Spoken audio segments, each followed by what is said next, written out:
ದುಡ್ಡಿದ್ರೆ ಎಲ್ರು ಬರ್ತಾರೆ, ದುಡ್ಡಿಲ್ಲ ಅಂತ ಹೇಳಿದ್ರೆ ಯಾರೊಬ್ರು ಬರಲ್ಲ. ಅದೇ ರೀತಿ ಒಂದು ಸ್ವಾಮಿ ವಿವೇಕಾನಂದ ಅವರು ಒಂದು ಮಾತು ಹೇಳಿದ್ದಾರೆ. ಏನಪ್ಪಾ ಅಂತ ಹೇಳಿದ್ರೆ, ಎಲ್ಲಿಯವರೆಗೆ ನೀನು ಎಲ್ಲವನ್ನು ಸಹಿಸಿಕೊಂಡು ಸುಮ್ಮನೆ ಇರ್ತೀಯೋ ಅಲ್ಲಿಯವರೆಗೆ ನೀನು ಎಲ್ಲರಿಗೂ ಒಳ್ಳೆಯನಾಗಿರ್ತೀಯ. ನೀವೇ ನೋಡಿ ಫ್ರೆಂಡ್ಸ್, ಆ ಕಲ್ಲು ಎಷ್ಟು ನೋವು ಅನುಭವಿಸ್ಕೊಂಡು ಈಗ ಮೂರ್ತಿ ಆಗಿದೆಯೋ, ಇವಾಗ ಆ ಮೂರ್ತಿಯ ವ್ಯಾಲ್ಯೂ ಎಷ್ಟಿದೆ ಅಂತ ಹೇಳ್ಕೊಂಡು. ಇವತ್ತಿನ ಟಾಪಿಕ್ ಏನಪ್ಪಾ ಅಂತ ಹೇಳಿದ್ರೆ, ಕಷ್ಟದಲ್ಲಿ ಇದ್ದ ವ್ಯಕ್ತಿ ಯಾವ ತರ ಜೀವನ ರೂಪಿಸ್ಬೇಕು ಅಂತ ಹೇಳ್ಕೊಂಡು ಒಂದೆರಡು ಮಾತು ಹೇಳುವ ಅಂತ ಹೇಳ್ಕೊಂಡು ಈ ಒಂದು ವಿಡಿಯೋನ ಮಾಡ್ತಾ ಇದ್ದೇನೆ ಫ್ರೆಂಡ್ಸ್. ಓಕೆನಾ? ಈ ಪ್ರಪಂಚದಲ್ಲಿ ಯಾರು ಕೂಡ ಪರಿಶುದ್ಧರಲ್ಲ, ಸೊ ಯಾರು ಕೂಡ ಪರಿಪೂರ್ಣರು ಅಲ್ಲ. ಓಕೆನಾ? ಸಮಯಕ್ಕೆ ತಕ್ಕಂತೆ ಅಥವಾ ಪರಿಸ್ಥಿತಿಗೆ ತಕ್ಕಂತೆ ಸೊ ಜನ ಚೇಂಜ್ ಆಗ್ತಾ ಇರ್ತಾರೆ, ಬದಲಾಗ್ತಾ ಇರ್ತಾರೆ. ಓಕೆನಾ? ಸೊ ನಮ್ಮ ಜೀವನ ನಾವು ರೂಪಿಸ್ಕೋಬೇಕಾದ್ರೆ ದುಡ್ಡಿನ ಅವಶ್ಯಕತೆ ಇಲ್ಲ ನಮ್ಗೆ. ಓಕೆನಾ? ಸೊ ನಾವು ಯಾವಾಗ ದುಡ್ಡು ಬೇಕು ಅಂತ ನಮ್ಗೆ, ನಾವು ಬೇರೆಯವ್ರ ಜೀವನ ನೋಡ್ತೇವೆ. ಅವ್ರು ಫ್ಲಾಟ್ ಅಲ್ಲಿ ಇದ್ದಾರೆ, ಅವ್ರು ಕಾರ್ ತಗೊಂಡಿದ್ದಾರೆ, ಸೊ ನಾನು ಅದೇ ತರ ಜೀವನ ಮಾಡ್ಬೇಕಂತೇಳಿ ಯಾವಾಗ ನೀವು ಮನಸ್ಸಲ್ಲಿ ಅನ್ಕೋತೀರಾ ಬೇರೆಯವ್ರ ತರ ಜೀವನ ಮಾಡ್ಬೇಕಂತೇಳಿ, ಅವಾಗ ಮಾತ್ರ ನಿಮ್ಗೆ ದುಡ್ಡು ಬೇಕು. ಓಕೆನಾ? ನಿಮ್ಗೆ ಎಷ್ಟು ದುಡ್ಡು ಬೇಕಂತ ಹೇಳಿದ್ರೆ ನೀವು ಎಷ್ಟು ದುಡ್ಡು ಮಾಡಿದ್ರು ಸಾಕಾಗಲ್ಲ ಆ ತರ ಜೀವನ ಮಾಡ್ಬೇಕಂತ ಹೇಳಿದ್ರೆ. ಸೊ ಯಾವತ್ತು ನೀವು ಬೇರೆಯವ್ರ ಜೀವನ ಅಥವಾ ಬೇರೆಯವ್ರ ಲೈಫ್ ಸ್ಟೈಲಿಗೆ ನಿಮ್ಮ ಲೈಫ್ ಸ್ಟೈಲ್ನ ಹೊಂದಾಣಿಕೆ ಮಾಡೋಕ್ಕೆ ಹೋಗ್ಬಾರ್ದು. ಓಕೆನಾ? ನಿಮ್ಮ ಜೀವನನ ನೀವೇ ರೂಪಿಸ್ಕೋಬೇಕು. ಯಾವಾಗ ನಾವು ಕಷ್ಟದಲ್ಲಿ ಇರ್ತೀವೋ ಅವಾಗ ಆಗುವ ಅನುಭವ ನಾವು ಶ್ರೀಮಂತಿಕೆಯಲ್ಲಿದ್ದಾಗ ನಮಗೆ ಆ ಅನುಭವ ಆಗುದಿಲ್ಲ ಫ್ರೆಂಡ್ಸ್. ಓಕೆನಾ? ಸೊ ಕಷ್ಟದಲ್ಲಿದ್ದಾಗ, ದುಡ್ಡಿಲ್ಲದಿದ್ದಾಗ ಯಾರು ನಿನ್ನವರು, ಯಾರು ನಿನ್ನವರಲ್ಲ ಅಂತ ಹೇಳ್ಕೊಂಡು ಎಲ್ಲ ಅನುಭವ ಆಗುತ್ತೆ. ಓಕೆನಾ? ದುಡ್ಡಿದ್ರೆ ಎಲ್ರು ಬರ್ತಾರೆ, ದುಡ್ಡಿಲ್ಲ ಅಂತ ಹೇಳಿದ್ರೆ ಯಾರೊಬ್ರು ಬರಲ್ಲ. ಓಕೆನಾ? ಸೊ ನಿನ್ನ ಹತ್ರ ಯಾವಾಗ ದುಡ್ಡಿಲ್ಲ, ಎಲ್ರು ನಿನ್ ಬಗ್ಗೆ ಕೆಟ್ಟದಾಗಿ ಮಾತಾಡ್ತಾರೆ, ಸೊ ಕೆಟ್ಟದಾಗಿ ನೋಡ್ತಾರೆ. ನಿನ್ನ ಹತ್ರ ದುಡ್ಡಿದ್ರೆ ಎಲ್ರು ನಿನ್ನನ್ನ ಹೊಗಳ್ತಾರೆ, ಎಲ್ರು ನಿನ್ ಜೊತೆ ಬರ್ತಾರೆ. ಅದಕ್ಕೋಸ್ಕರ ಕಷ್ಟದಲ್ಲಿದ್ದಾಗ, ದುಡ್ಡಿಲ್ಲದೆ ಇರುವಾಗ ನಿಮ್ಗೆ ನಿಮ್ಮವ್ರು ಯಾರು, ನಿಮ್ ಜೊತೆ ಇರುವವ್ರು ಯಾರು ಅಂತೇಳಿ ಸಂಬಂಧದ ಬೆಲೆ ಗೊತ್ತಾಗುತ್ತೆ. ಓಕೆನಾ? ಸೊ ಸಂಬಂಧಿಕರೇ ಆಗ್ಲಿ, ಅಣ್ಣ ತಮ್ಮನೇ ಆಗ್ಲಿ, ಅಕ್ಕ ತಂಗಿಯರಾಗ್ಲಿ, ಸೊ ದುಡ್ಡಿಲ್ಲ ಅಂತ ಹೇಳಿದ್ರೆ ಯಾರೊಬ್ರು ನಿಮ್ಮ ಹತ್ರ ಬರಲ್ಲ. ಓಕೆನಾ? ಸಂಬಂಧಿಕರು ಕೂಡ ಅಷ್ಟೇ ದೂರ ಹೋಗ್ತಾರೆ. ಸೊ ಕಷ್ಟದಲ್ಲಿದ್ದಾಗ ನಿಮ್ಗೆ ಆಗುವ ಅನುಭವ ಏನಿದೆ ನಿಮ್ಮ ಜೀವನದಲ್ಲಿ, ಅದು ತುಂಬಾ ಮುಖ್ಯ ಆಗಿರ್ತದೆ. ನಾವು ಯಾವತ್ತಿದ್ರೂ ನಮಗೋಸ್ಕರ ಬದುಕಬೇಕು. ಸೊ ನಾವು ತಂದೆ ತಾಯಿಗೋಸ್ಕರ ಬದುಕಬೇಕು, ಇಷ್ಟೇ. ಓಕೆನಾ? ಬೇರೆಯವ್ರು ಯಾರು ಕೂಡ ಶಾಶ್ವತ ಅಲ್ಲ, ಯಾರು ಕೂಡ ನಮ್ಗೆ ಹೆಲ್ಪ್ ಮಾಡಲ್ಲ, ಯಾರು ಕೂಡ ನಮ್ಮವ್ರು ಆಗಿರಲ್ಲ. ಓಕೆನಾ? ನಿಮ್ಮ ಹತ್ರ ದುಡ್ಡಿಲ್ಲ ಅಂತ ಹೇಳಿದಾಗ ನಿಮ್ಮ ಪರಿಸ್ಥಿತಿ ಯಾವ ತರ ಇರುತ್ತೆ ಎಲ್ಲ ನಿಮ್ಗೆ ಒಂದು ಅನುಭವ ಆಗುತ್ತೆ ಫ್ರೆಂಡ್ಸ್. ಇದರಿಂದ ನಿಮ್ಗೆ ಜೀವನ ರೂಪಿಸೋಕೆ ತುಂಬಾ ಸುಲಭ ಆಗುತ್ತೆ. ಸೊ ನಮ್ಮಿಂದ ಏನಾದ್ರು ಉಪಯೋಗ ಇದ್ರೆ ಎಲ್ರು ನಮ್ಮ ಹತ್ರ ಬರ್ತಾರೆ. ಅದೇ ನಮ್ಮಿಂದ ಉಪಯೋಗ ಇಲ್ಲ ಅಂತ ಹೇಳಿದ್ರೆ ಯಾರೊಬ್ರು ಬರಲ್ಲ, ಯಾರು ಮೂಸಿನೂ ನೋಡುದಿಲ್ಲ, ಯಾವನೇನು ನನ್ಗೆ ಗೊತ್ತಿಲ್ಲ ಅಂತಾರೆ.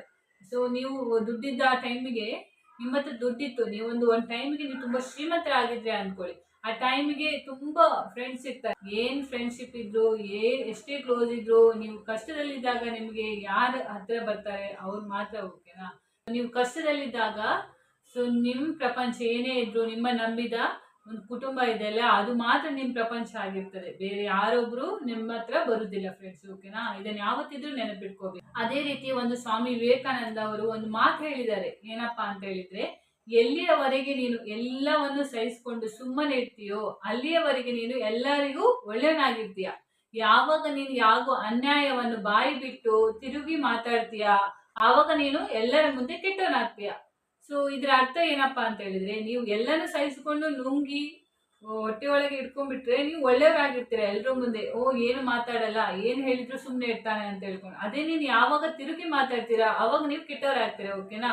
ಸೊ ಇವನು ಬದಲಾಗಿದ್ದಾನೆ, ಇವನಿಗೆ ತುಂಬಾ ಅಹಂಕಾರ ಬಂದಿದೆ, ಆ ತರ ಜನರ ಮೆಂಟಾಲಿಟಿ ಹೇಗಿದೆ ಅಂತ ಹೇಳಿದ್ರೆ, ಅವ್ರು ಏನ್ ಹೇಳಿದ್ರು ಸುಮ್ಮನೆ ಇರ್ಬೇಕು. ಅವ್ರು ಮಾತಾಡಿದಕ್ಕೆ ಏನಾದ್ರು ಉಲ್ಟಾ ಮಾತಾಡಿದ್ರ, ತಿರುಗಿ ಏನಾದ್ರು ಆನ್ಸರ್ ಕೊಟ್ರ, ನೀವು ಕೆಟ್ಟವರಾಗ್ಬಿಡ್ತೀರಾ. ಸೊ ಎಷ್ಟು ಒಳ್ಳೆ ಮಾತು ಹೇಳಿದ್ದಾರೆ ನೋಡಿ ಸ್ವಾಮಿ ವಿವೇಕಾನಂದ ಅವರು. ಒಂದು ಸಣ್ಣದಾಗಿ ಎಕ್ಸಾಂಪಲ್ ಕೊಡ್ತೇನೆ ಫ್ರೆಂಡ್ಸ್. ಓಕೆನಾ? ಒಂದು ಕಲ್ಲಿದೆ ಅಂತ ಅನ್ಕೊಳ್ಳಿ, ಕಲ್ಲು. ಓಕೆನಾ? ಕಲ್ಲನ್ನ ಈಗ ವಿಗ್ರಹ ಮಾಡ್ಬೇಕು. ಒಬ್ಬ ಶಿಲ್ಪಿ ಬಂದ್ಬಿಟ್ಟು ಆ ಕಲ್ಲನ್ನ ಕೆತ್ತಿ ವಿಗ್ರಹ ಮಾಡ್ಬೇಕಾದ್ರೆ ಆ ಕಲ್ಲಿಗೆ ಎಷ್ಟು ನೋವಾಗುತ್ತೆ ಹೇಳಿ. ಸೊ ಆ ಕಲ್ಲಿಗೆ ದಿನಾ ಕೆತ್ತಿ ಕೆತ್ತಿ ಕೆತ್ತಿ ಅದಕ್ಕೆ ಚಂದ ಒಂದು ರೂಪ ಕೊಡ್ತಾರೆ ದೇವರದ್ದು.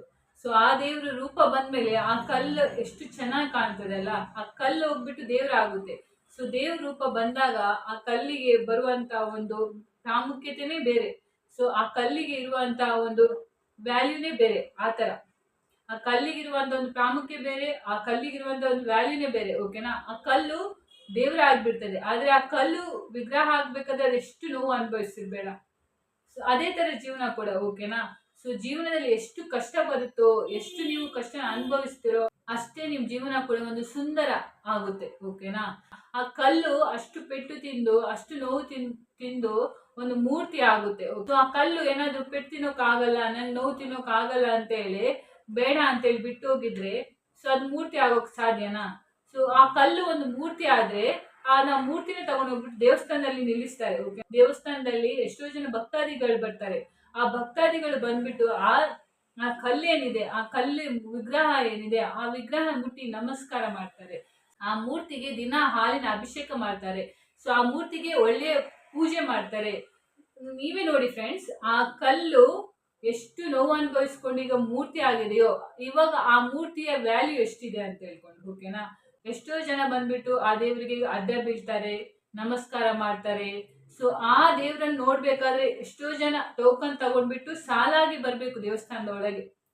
ಸೊ ಆ ತರ. ಓಕೆನಾ? ಮನುಷ್ಯನು ಅಷ್ಟೇ, ಎಷ್ಟು ಪೆಟ್ಟು ತಿನ್ಕೊಂಡು, ಎಷ್ಟು ನೋವು ಅನುಭವಿಸ್ಕೊಂಡು ತನ್ನ ಜೀವನ ತಾನು ರೂಪಿಸ್ಕೊಂಡ್ರೆ ಮಾತ್ರ ಅವನ ಪ್ರಾಮುಖ್ಯತೆ ಕೂಡ ಆ ವಿಗ್ರಹ ತರ ಆಗುತ್ತೆ. ಓಕೆನಾ? ಆ ವಿಗ್ರಹಕ್ಕೆ ಎಷ್ಟು ವ್ಯಾಲ್ಯೂ ಇದೆಯೋ ಅದೇ ತರ ಮನುಷ್ಯ ಜೀವನ ಕೂಡ ಅಷ್ಟೇ ವ್ಯಾಲ್ಯೂ ಆಗುತ್ತೆ. ನೀವು ಕೂಡ ಅಷ್ಟೇ ಎತ್ತರ ಬೆಳೆದ್ರೆ ನಿಮ್ ಜೊತೆ ಮಾತಾಡೋಕೆ ಕೂಡ ಜನ ಸಾಲಾಗಿ ಕ್ಯೂ ಆಗಿ ಬರ್ತಾರೆ. ಸೊ ಅಂತ ಒಂದು ನೀವು ಜೀವನ ರೂಪಿಸ್ಕೋಬೇಕು ಫ್ರೆಂಡ್ಸ್. ಯಾವತ್ತು ಕಷ್ಟ ಅಂತ ಹೇಳ್ಕೊಂಡು ನೀವು ಯಾವತ್ತು ಎದುರಕ್ಕೆ ಹೋಗ್ಬಾರ್ದು.